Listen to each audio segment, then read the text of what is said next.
Bonsoir à toutes et à tous, amis modélistes. Donc voilà, je tenais à vous souhaiter une très bonne et heureuse année 2024. Plein de bonheur, de réussite, d'amour, de bonnes choses et beaucoup de modélisme pour cette année. Moi, pour ma part, elle va être très riche, je pense. Désolé pour l'absence parce que j'ai eu pas mal de changements en cette fin d'année. Je sais pas si vous avez remarqué, un nouveau petit coin. Hop, alors je vais vous montrer. Hop, je vais bouger un petit peu la caméra. Hop, un petit coin pour bricoler avec les maquettes. Ça, c'est cool. Nickel chrome. Hop là, voilà. Désolé. Bon, je ferai une vidéo là-dessus, hein. Donc voilà, c'est pas le sujet de la vidéo à l'heure actuelle. On va s'occuper des numéros de la P16 d'Altaïa que j'ai reçus. J'ai beaucoup de retard, je suis désolé, j'ai 18 numéros en retard. Je vais vous les présenter, je vais les monter avec vous. Et voilà, on va reprendre le cours des vidéos. Alors, on s'était arrêté au numéro 96. Donc le numéro 96, on va parler du California Zephyr, l'aventure ferroviaire des voyages à travers le Far West est encore possible. Donc on va partir au travers du Far West, pardon, avec des trains intercontinentaux qui partent de Chicago, grand nœud ferroviaire, et qui vont nous faire traverser les États-Unis. Donc avec une photo là du Zephyr aux USA avec du matériel style Amtrak. Donc on parle du voyage entre Chicago, la correspondance qui est assurée avec le Lakeshore. Donc voilà. Ce train qui relie donc Chicago à San Francisco, il traverse tous les États-Unis. Donc là, on a une belle carte. Des photos des trains avec du matériel Amtrak et les grosses machines diesel, les grosses diesel F40 PH style Amtrak. Et on a aussi les photos de l'intérieur, comme ici. Et là, donc, de ce train. On voyage toujours à bord de la légendaire 241P. On va parler de la SNCF et des 241P, la dernière partie, puisqu'on avait vu les deux premières parties dans les deux autres vidéos que je vous avais faites. Alors là, on va pas trop parler vapeur, puisque maintenant on est à l'ère de l'électrique. Donc on va surtout parler des BB 15000, 7002, 22000. Donc voilà, donc avec les photos là, d'une 15000, là la 15058. Et là une photo d'une 7002, la 7242, sous caténaire 1500. Donc voilà. Alors le montage de notre 241P. Donc pour ce numéro 96, qui est pas celui-là d'ailleurs, qui est celui-là, hop là, allez hop, dégage. Alors 96, numéro 96, donc ils ont toujours mis le numéro derrière, moi j'aimais bien quand il était à côté, mais c'est pas grave. Donc en fait, voilà, il se présente comme ça, c'est les tampons de la machine, on va les monter donc sur la traverse de tamponnement qui est ici, qu'on a monté dans le numéro 95. Donc dans le numéro 96, en fait, on va monter les deux tampons et les deux renforts arrière de tampons qui sont ici. Donc voilà. Donc ça va être un numéro assez simple. On va fixer, parce que là, à l'heure actuelle, bon, j'ai pas monté les tampons, donc la traverse de tamponnement se fait un peu la malle. Hop là. Elle bouge un peu dans tous les sens. Donc voilà, donc là on va solidariser le tout et au moins on sera tranquille pour la suite. Donc j'en profite en même temps pour faire du rangement dans mes... Donc voilà, numéro 96. Et hop, donc moi je le mets de côté. Voilà. Le numéro 97. Le 20th Century LTD. Alors on est toujours aux États-Unis. Et on va parler...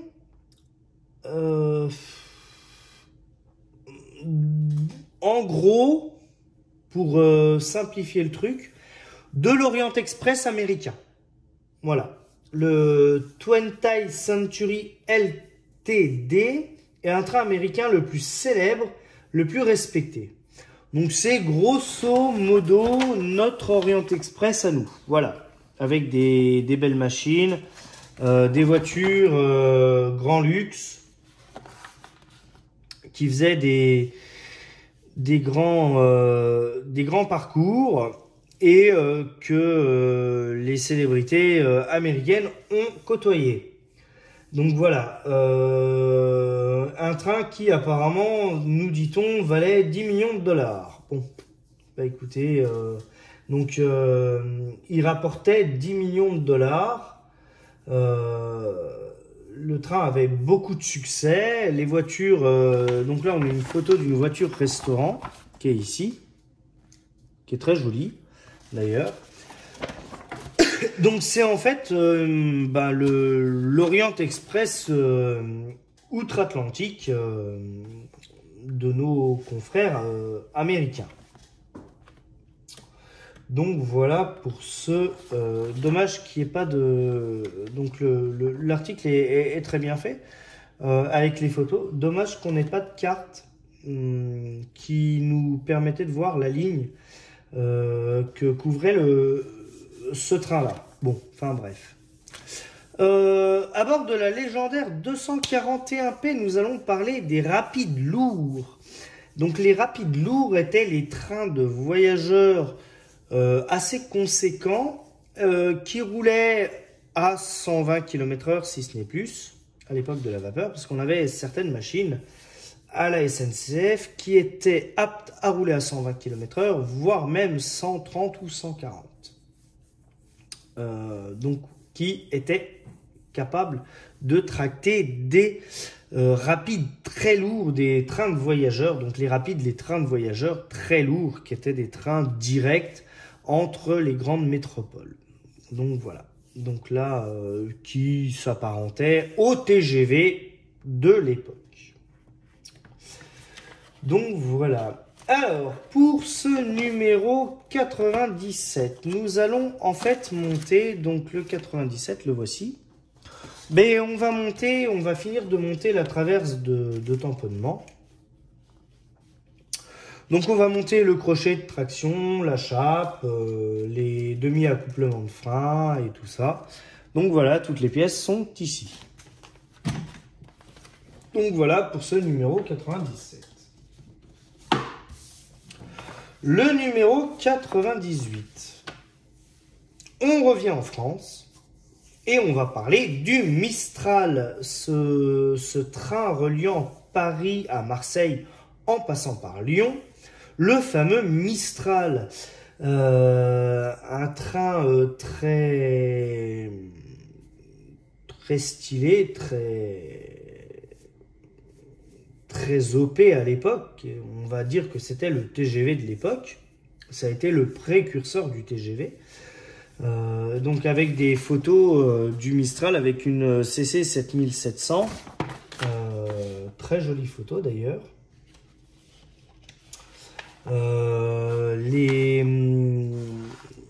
La fée électricité qui a créé le Mistral, puisque le Mistral était en traction purement électrique, il a été en traction, pour une partie en traction vapeur, effectivement.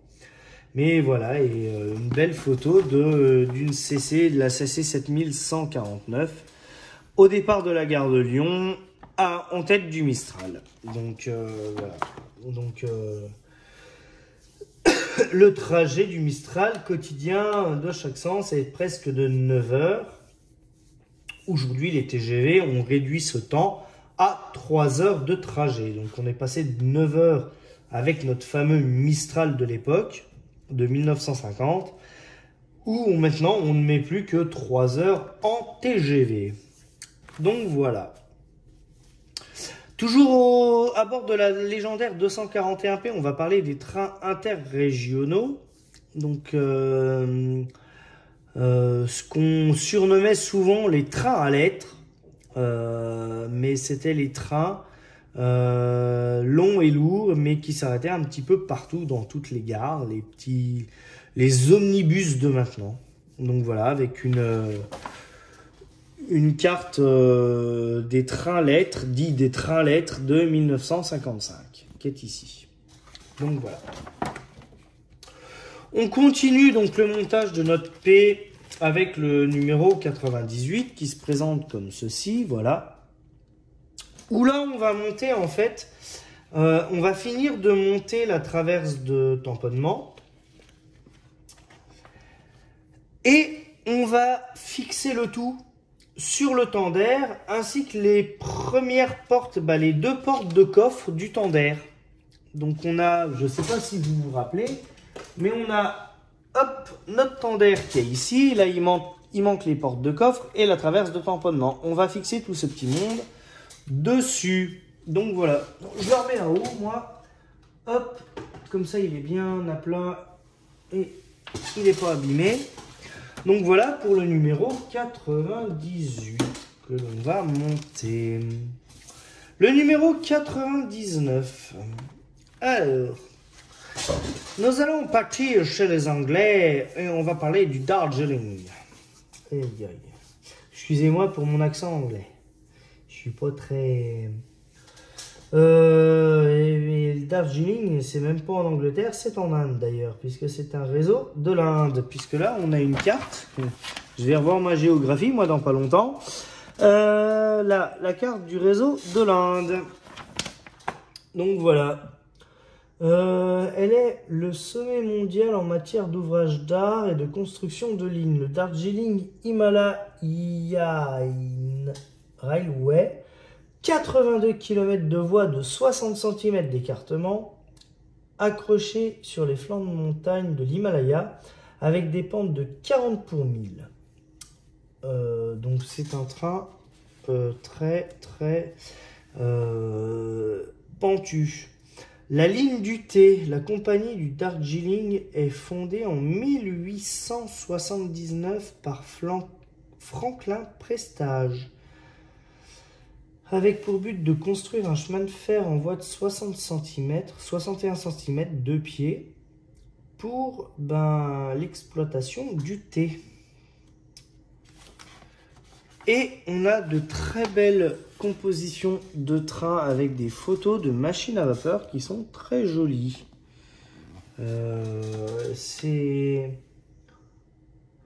Alors c'est un chemin de fer un peu bâtard parce que le matériel est britannique en fait dessus.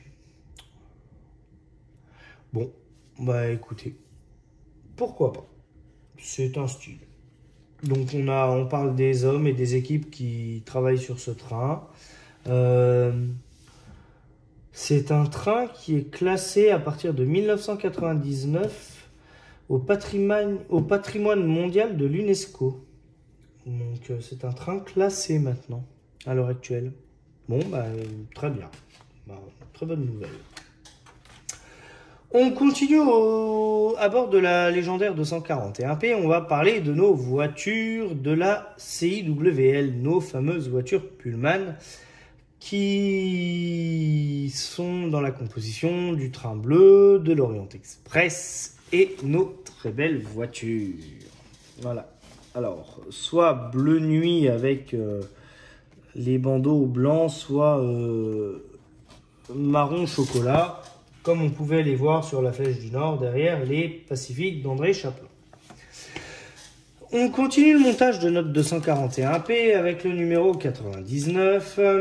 On va monter un des premiers flancs de bogie du tender, qui est une partie en métal, une partie en plastique, avec les ressorts et une partie des boîtes d'essieu. ainsi que les montants. Donc voilà, donc on va monter tout ça pour commencer à donner forme à notre bogie. Le numéro 100. On va parler du train caréné du PLM.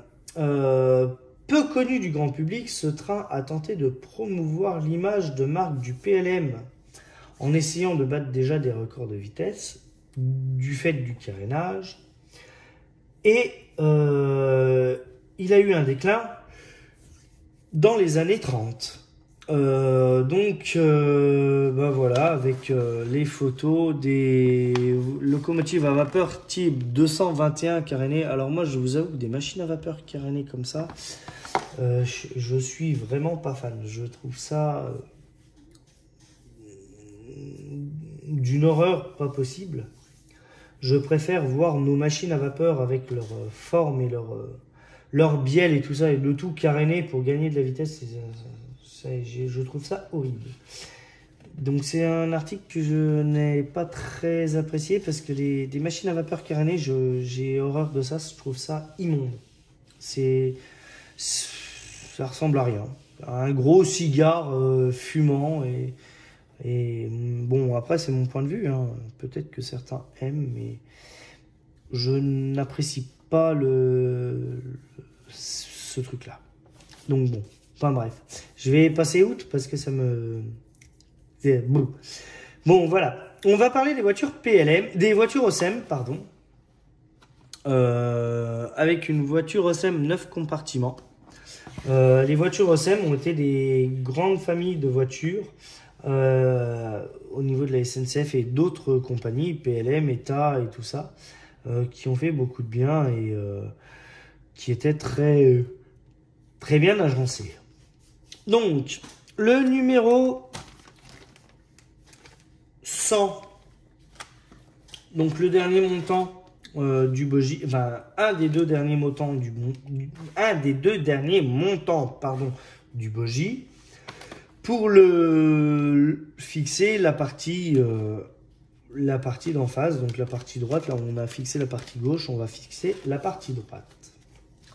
Donc voilà. Et dernier numéro, donc le numéro 101. Donc on va parler du Southern Belle, lancé en 1881. Sous le nom de Pullman Limited Express. Donc ça, c'est l'Orient Express anglais, avec une photo d'une machine anglaise. Donc, qui est après devenu en 1908 le Southern Belle, et qui est devenu électrique en 1933. Avec des photos de machines électriques alimentées par 3 rails et qui allaient de Brighton jusqu'à Londres. Donc voilà. On va toujours parler de voitures à bord de notre légendaire 241P, mais là on va parler des voitures métalliques type Est qui ont roulé sur le réseau de l'Est et qui après ont été un petit peu dérivés sur d'autres réseaux avec les croquis, donc là les photos de voitures, les croquis éclatés et l'intérieur. Sur ce numéro 101, on va monter un des essieux complet, voilà, du tender. Donc on va monter un essieu, donc voilà. Donc ça va être un numéro très rapide. Eh bien écoutez, je vous retrouve tout de suite pour le montage. On se dit à tout de suite et à la prochaine fois pour les autres numéros.